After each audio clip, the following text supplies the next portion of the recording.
Bom dia, irmãos. Paz seja convosco. Vamos continuar aqui, então, nossos estudos em Romanos, no capítulo 9, né? Agora na segunda parte, né, do nosso estudo, no capítulo 9 de Romanos, tá? Continuando naquele assunto, né? Sobre as disposições de Deus, as presciências de Deus, do modo como Deus tece seus planos, né? Paulo está falando disso nesse ponto. Né? O modo como a aceitação e a rejeição da palavra de Deus, de alguma maneira, assim, Deus acaba usando, né, soberanamente para tecer seus planos, tá? Então, assim, continuando a nossa leitura aqui agora no versículo, no versículo 19 a 29, versículo 19 a 29, resumidamente, né, fala assim: Tu, porém, me dirás, do que se queixa ele ainda? Quem és tu, ó homem, para discutir isso com Deus?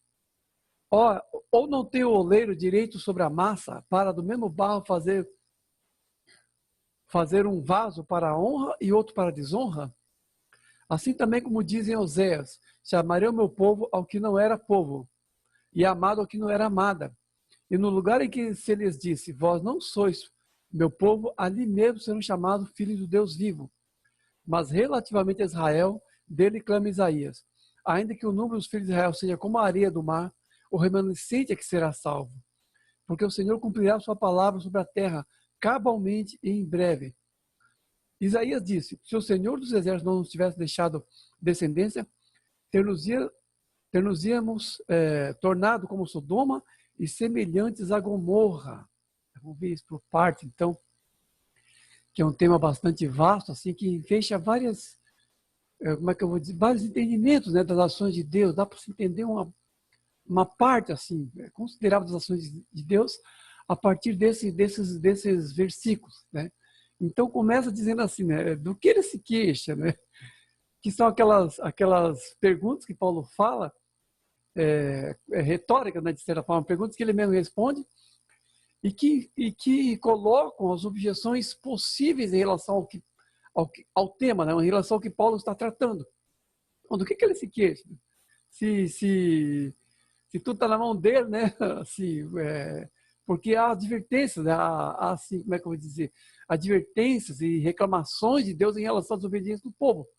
Mas alguém pode dizer, poxa, mas se tudo está na mão dele, então tudo faz do jeito que ele quiser, por assim dizer, não tem do que reclamar, né? Então, esse seria mais ou menos essa objeção. Né? É claro que essa objeção está no limite assim do entendimento humano e ainda colocando Deus como uma pessoa assim arbitrária, porque se ele pode fazer o que ele quer fazer, então é só fazer e pronto, mas não é isso.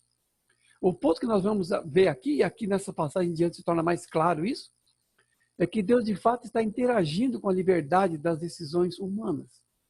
Ele é soberano sim, mas ele respeita as decisões humanas e interage, né, com essas decisões humanas. Só que ele faz isso de uma maneira tão dinâmica e graciosa que acaba que o plano dele nunca se frustra de fato, porque a tudo ele dispõe e a tudo ele antecipa em sua soberania e em seu alcance, né? Tá? E quando Paulo fala que o oleiro tem o direito sobre a massa, sobre o barro, né? Quer dizer o seguinte, que tudo realmente está nas mãos de Deus e a soberania de Deus faz com que ele tenha controle absoluto sobre tudo. E nós vemos assim que isso de fato, assim, na resposta de Paulo, quem é tu, homem, para discutir com Deus? Não é realmente assim uma resposta exaustiva que explique isso, até porque realmente o seu âmbito maior está fora do alcance nosso. Nós vemos, por exemplo, em Jó, que depois de todo aquele sofrimento de Jó, qual foi a resposta de Deus? Deus desvendou para ele, né, o mistério do sofrimento humano? Não. Apenas revelou sua soberania e a sua sabedoria a Jó, e aquilo já humilhou Jó de tal maneira que realmente eu não sei de nada, não entendo de nada. E ele lambeu o pó, literalmente. Né? Porque apenas aqui são descrições, né, da operosidade da soberania de Deus, né, conjugado com sua sabedoria. E isso realmente não tem muito o que explicar. Né? Ao homem cabe apenas se sujeitar a entender que Deus conhece e sabe todas as coisas. Tá? Nós temos que entender isso, que quando Deus está cumprindo seus planos, no decurso da trajetória da humanidade, no decurso da trajetória das decisões livres e humanas, Deus está, de certa forma, assim, tolerando o mal, tolerando aquilo que, com um gesto, ele poderia destruir, e, nesse meio tempo, construindo o seu plano maior e mais definitivo, guardadas as liberdades. Por isso que a palavra de Deus diz que, nessa feitura, o oleiro tem plena liberdade, e Paulo diz ainda que os vasos de ira são objeto da tolerância de Deus, ou seja, na sua presença, Deus sabe quem são os vasos de ira, mas ele deixa ali, e eles têm o seu lugar, eles têm o seu papel na trama geral da feitura de Deus, e Deus simplesmente não os alija, não os destrói com um gesto simplesmente. Apenas vai interagindo com isso, e de uma maneira que só Deus compreende e abarca, os planos de Deus vão sendo construídos também contando com a desobediência. E nós vemos aqui na citação de Oséias, né, que diz assim: chamarei o meu povo a que não era um povo, e a amada que não era amada. E no lugar onde foi dito, vós não sois meu povo, ali serão chamados filhos de Deus vivo. E aqui Paulo vai descrevendo esse agir dinâmico de Deus, né? E o lugar do gentio, né? Isso aqui já é uma profecia sobre o futuro chamado dos gentios, porque até a altura em que Oséias está falando, o povo de Deus era Israel, o povo de Deus é o povo judeu, mas Oséias já está falando de um povo que será chamado povo de Deus, um povo que ainda não conhece a Deus, um povo que ainda está alheio às alianças. E aqui Oséias já está profetizando, né, o chamado dos gentios. Agora nós vamos ver isso, que o chamado dos gentios vai ser intercalado com a dureza de Israel. Isso a gente vai entender também, que a dureza de Israel vai dar lugar ao chamado dos gentios. Isso Deus vai assim agir dinamicamente no decurso da história, dispondo os seus planos dessa maneira, né? Usando a própria dureza de Israel como ocasião de salvação dos gentios. E quando nós vemos lá em 1 Pedro, no capítulo 2, versículo 10, nós vemos essa profecia plenamente cumprida na igreja. Porque Pedro diz, né, vós sois o sacerdócio real, propriedade exclusiva de Deus. Vós sim, que outrora não erais povo, mas agora sois povo de Deus, né? Que não alcançaste misericórdia, mas agora alcançaste misericórdia. Então nós vemos assim a maneira dinâmica do agir de Deus, aonde a rejeição do povo de Deus fez com que os gentios entrassem. Aquele povo que não era povo, aquele povo que não era amado, agora sendo chamado de amada, e agora sendo considerado povo de Deus, né? E também Isaías, numa outra citação que se refere ao povo de Deus, diz assim: mas relativamente a Israel, clama Isaías, ainda que o número dos filhos de Israel seja como a areia da praia do mar, o remanescente é que será salvo. Ou seja, é a eleição da graça imbuída aqui. É a primazia da graça sobre as obras. Porque qual foi o objeto da dureza de Deus? Já dissemos, foi o apego à lei, né? E o apego à lei naquilo que os constituía, naquilo que era o seu objeto de orgulho. Não o apego à lei no sentido do cumprimento fiel. Porque se eles fizessem assim, teriam aceitado a Jesus, porque a lei apontava para Jesus. Então o zelo deles era um zelo mais assim, tornado em si mesmos, em si mesmados. É isso. Essa dureza da ocasião que os judeus fossem salvos. E quando Isaías fala, ainda que os números dos filhos de Israel fossem como a areia da praia do mar, só o remanescente será salvo. Ou seja, só aqueles que entram pela fé. Dentro do próprio povo judeu, só os da fé que são filhos de Abraão. Não os judeus assim, de maneira geral. Não o judeu como o judeu, mas o judeu que aceita a fé, que anda nas pisadas de Abraão. E isso tudo vai ser assim uma plenitude de um plano de Deus que já é anunciado pelos profetas, mas que vai se descortinar com a chamada dos gentios, com a plenitude em Jesus, de constituição do povo de Deus. Nós vamos falar mais sobre isso logo em seguida, mas eu quero só adiantar isso, que vai se cumprir em Jesus essa palavra que diz assim: porque o Senhor cumprirá a sua palavra sobre a terra cabalmente e em breve. Essa palavra maior e mais definitiva ia se cumprir nos dias do Messias. Tá? Essa palavra em que seria chamado de amada, que não era amado, que são os gentios, e que somente o remanescente do povo de Israel que seria salvo. Isso se concretizaria nos dias do Messias. O chamado dos gentios e a salvação apenas do remanescente de Israel, ou seja, aqueles que aceitavam a fé.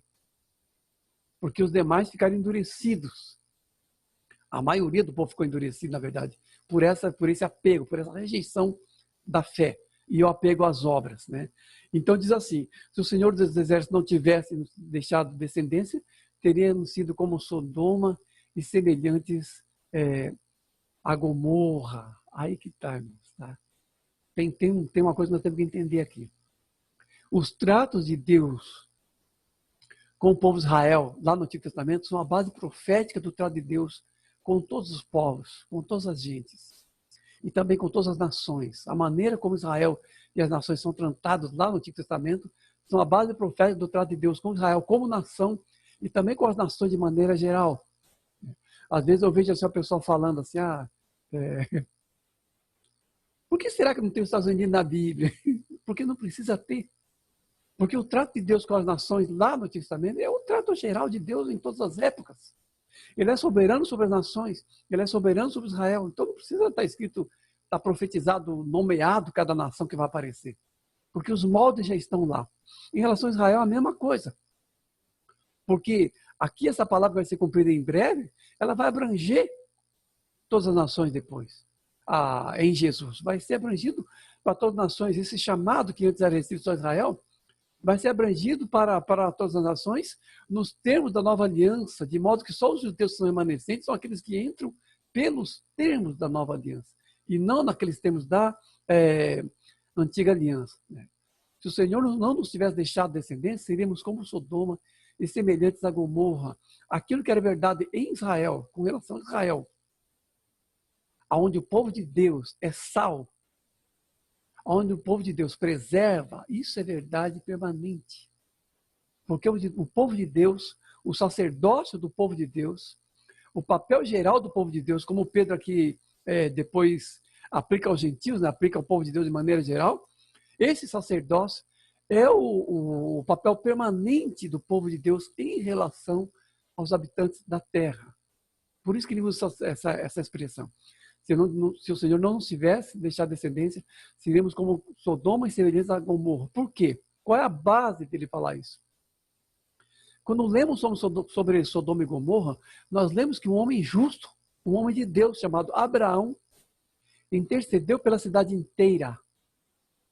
Usando o que como argumento? Os justos que estivessem lá. E Abraão evocou a presença do justo para justificar, né, que o Senhor não executasse o juízo sobre o ímpio. Então, o peso do justo era o peso pelo qual a misericórdia é exercida sobre o ímpio. Esse é o lugar do justo. Essa é a posição do justo diante de Deus. Porque Abraão, que era um justo, estava usando os justos, ou os prováveis justos de Sodoma e Gomorra, para que as cidades não fossem destruídas pelo golpe do juízo de Deus. Então, nós temos esse papel diante de Deus. Nós somos sal e somos luz, no sentido de anúncio e no sentido também da misericórdia de Deus. Tá? Onde os justos, né, evocados por Abraão, são elementos afiançadores da misericórdia de Deus. O fato é que Sodoma e Gomorra não tinha sequer 10 justos. Porque Abraão, de certa forma, dialogando com Deus e negociando, né, em prol de Sodoma, ele não queria que a cidade fosse destruída. Mas seria assim ele viu, né, essa tragédia que iria acontecer e pediu pela misericórdia de Deus, usando os justos como argumento, mas assim, o fato é que ele foi diminuindo o número de 50 até 10 e nem 10 havia. Ou seja, o elemento que poderia precaver o juízo de Deus não havia ali. É por isso que Isaías usa essa linguagem, né? Seríamos como Sodoma e semelhantes a Gomorra, porque o que justifica, o que previne o juízo, o que salga a terra, né? O que justifica a humanidade perante Deus é a presença do justo, porque o justo exerce uma mediação, um sacerdócio misterioso. Vou dizer misterioso porque isso não é entendido pelas pessoas de maneira geral, e talvez até os crentes não entendam isso perfeitamente, né? Mas nós vemos essa situação em relação a Israel.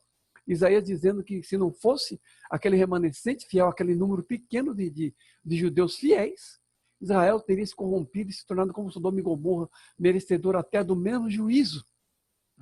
Então, o povo de Deus tem esse papel. Nós vemos hoje, em relação à igreja, esse papel abrangido, né, como diz lá em 1 Pedro 2,10, onde esse papel que era só dos judeus agora é também dos gentios, né?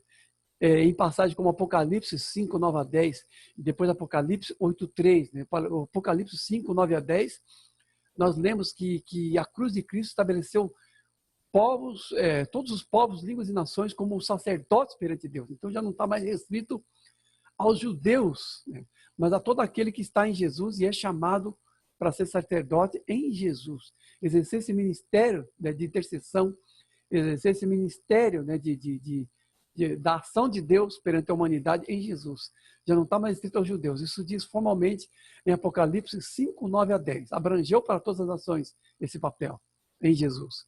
E Apocalipse 8, 3, a partir do versículo 3, nós vemos também a oração dos santos compondo, né, lá do céu, né, as ações de Deus de certa forma, porque nós vemos um anjo com um turíbulo de ouro com as orações dos santos. Esse turíbulo é tirado ao altar e se ouvem vozes, relâmpagos e trovões. Depois o anjo pega esse turíbulo, atira à terra e os anjos preparam-se para tocar.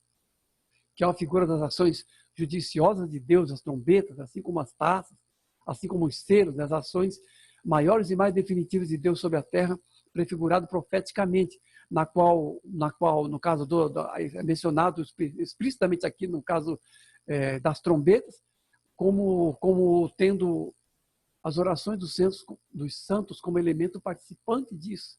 Lá em Apocalipse 8 diz. Então os santos de alguma maneira participam das ações de Deus. Nós não temos um entendimento pleno disso, né? Mas podemos ver isso por essas passagens das Escrituras, tanto em relação à intercessão de Abraão, como em relação a Apocalipse 8:3, porque nós estamos assentados em lugares celestiais e participamos do reinado atual de Cristo, né? Esse é o nosso papel atualmente. Mas é um papel que, de certa forma, no Antigo Testamento já aparecia no contexto de Abraão, quando Abraão invocou o justo para justificar o ímpio perante Deus, para que Deus não destruísse Sodoma e Gomorra, né? E nós vemos agora em nosso tempo isso ampliado em Jesus, ampliado ainda mais em Jesus. E nós vemos, inclusive, um grande fato que vai acontecer perante a humanidade inteira, que é a grande tribulação.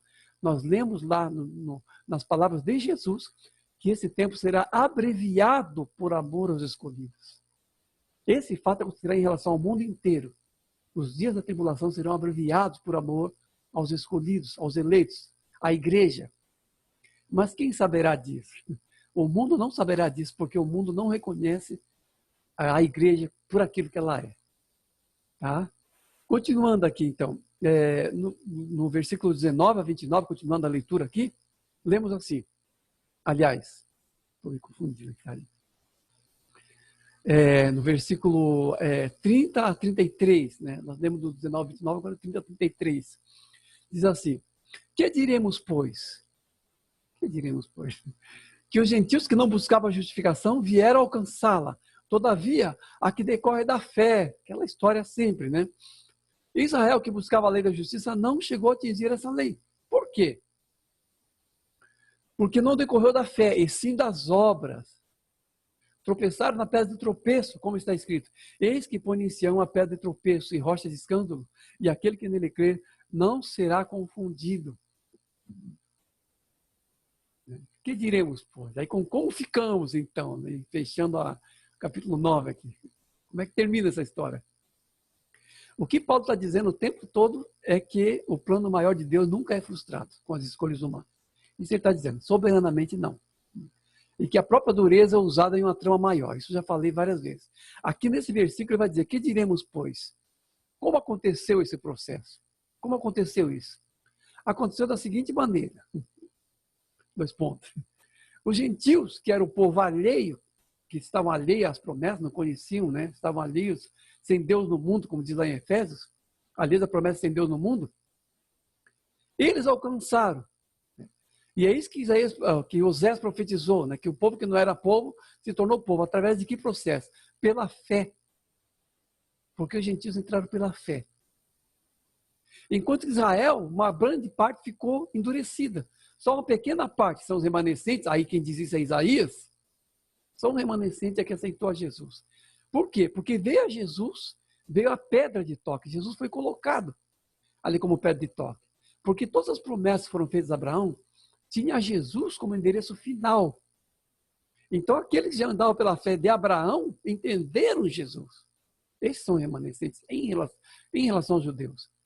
Enquanto que os gentios que não tinham lei, não tinham nenhuma, já entravam pela fé direta. Então, aconteceu, quando chegou a Jesus, Jesus acabou se tornando assim uma pedra de tropeço para os judeus. Porque aquilo que mais definitivo, que já vinha sendo falado que era pela fé, aquilo que havia de mais definitivo nessa linha, que começa em Abraão como promessa, se cumpre em Jesus. E chega em Jesus, o povo judeu, de maneira geral, não o aceita, tropeça, né?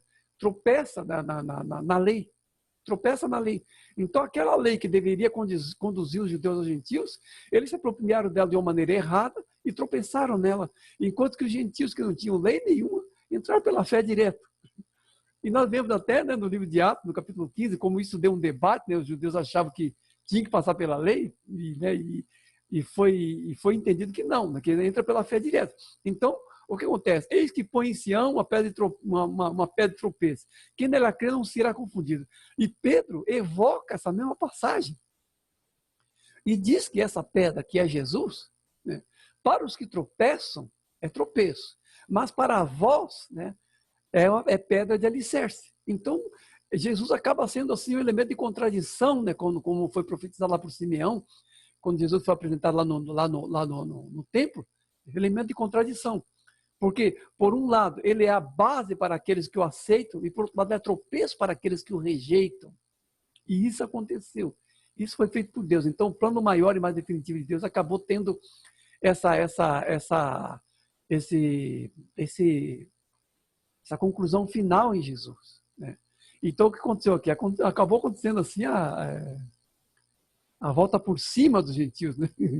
Porque os gentios que estavam ali, as promessas, estavam lá ignorantes de tudo, acabaram entrando pela fé, acabaram dando um tipo de volta por cima. Enquanto que os judeus, né, eles passaram os gentios no caso, né, eles passaram do esquecimento ao protagonismo. Os que não eram povo se tornaram povo de Deus. E isso acontece até hoje. Até hoje está acontecendo assim. Enquanto que os judeus, né, a mesa se lhes tornou em laço. A mesa se lhes tornou em laço. A mesa em laço aqui é o quê? Os benefícios que os judeus sempre vieram recebendo com todas as alianças que Deus deu desde os dias do Testamento, desde o deserto, né? Nós vemos lá em Hebreus, em Coríntios, né, o modo como o povo sucessivamente ia se endurecendo, né? A mesa se tornou em laço, porque aquilo que era o benefício, eles se apropriaram do benefício, mas não entenderam a fé, não entraram pela fé, nunca entenderam realmente isso, porque apenas se beneficiaram do que Deus dava, mas não mudavam de vida, não se convertiam, né?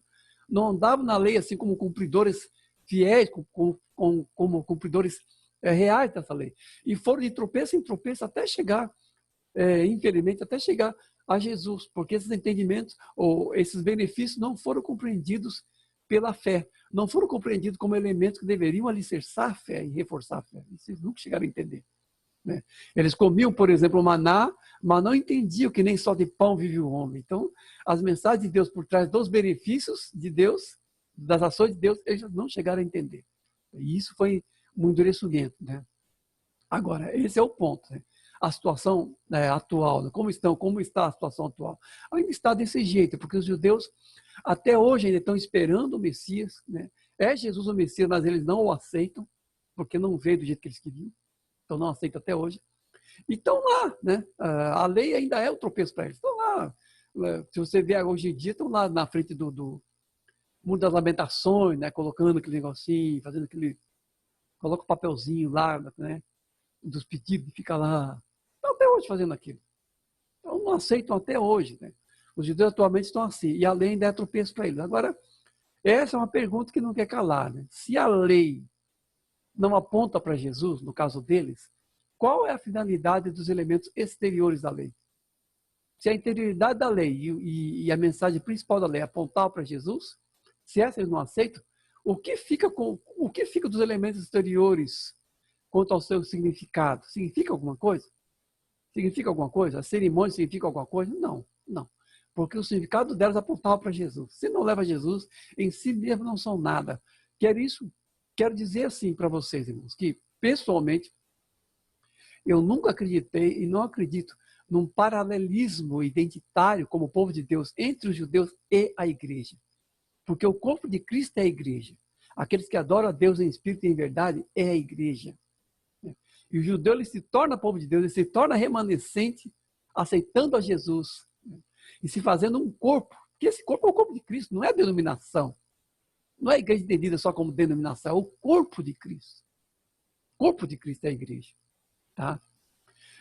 Se os judeus não entram por essa via, não se tornam o corpo de Cristo pela fé em Jesus, eles não são outra coisa, eles não são nada, porque ser judeu por si só, então nunca acreditei nisso. Mesmo hoje em dia as pessoas acreditam, né, os judeus é o relógio profético, né, a menina dos olhos de Deus. Não, eles rejeitaram a pedra. Eles rejeitaram a rocha, a pedra de esquina que é Jesus, então Jesus para eles é só pedra de tropeço. Então, pessoalmente, não acredito que não são nada. O povo de Deus atual é a igreja, aqueles que aceitam Jesus e que são parte do corpo de Cristo. Pessoalmente, não vejo assim, biblicamente, uma outra coisa. Tá? Por quê? Porque a pedra definitiva é Jesus. A pedra definitiva e o único alicerce válido para uma espiritualidade verdadeira diante de Deus. Não existe vida espiritual verdadeira que não seja em Jesus. Isso vale tanto para os judeus quanto para as religiões, para os mestres e tudo mais. Não existe base válida diante de Deus, de uma espiritualidade verdadeira diante de Deus, que não seja em Jesus. Porque Jesus, né, é o único elemento que constitui o povo de Deus, porque ele, somente ele, é a rocha eterna. Amém? Deus abençoe os irmãos.